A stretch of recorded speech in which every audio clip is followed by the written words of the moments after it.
Okay, here I am welding an old, rusted diesel stainless steel fuel tank.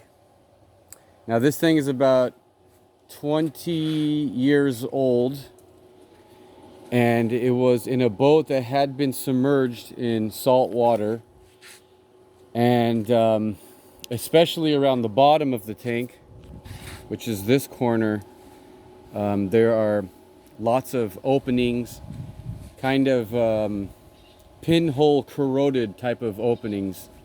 Just the metal is wearing bad from the inside out.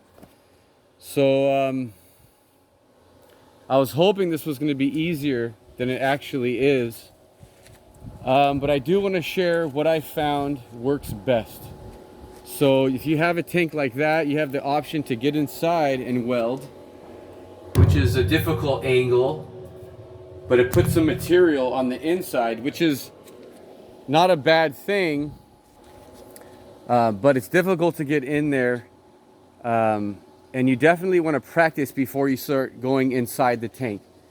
If I had to redo this from the beginning, I would actually just work on the outside, and after, if I felt it needed more, then put some more material from the inside. So how do you weld stainless steel like this? Okay, so the technique is this. Depending on the rod you're using, this right here is a 3/16 2.5 millimeter rod. Okay, so I'm using 60 amps, which is perfect. You could even use a little bit less.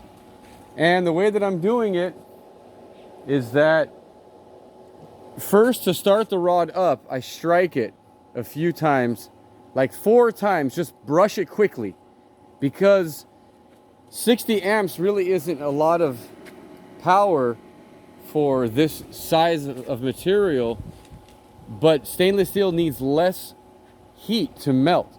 So you're having trouble getting the stick warm enough to be able to move along nicely and create a good bead. So you got to warm up the stick first. Otherwise, you're just going to stick, and that's going to be maddening. So warm the stick up first. 4 times, just brush, zip, zip, zip, and you'll be warm enough that you can just start spot welding. You want to spot weld 1 second at a time and back off. Let the weld go from red to black, and once it's at black, bang, do it another time, 1 second, and follow closely, making spot welds that combine to form a bead, and you'll end up with something like that, which doesn't look beautiful, but it's actually a good weld. And what I had before was things like this.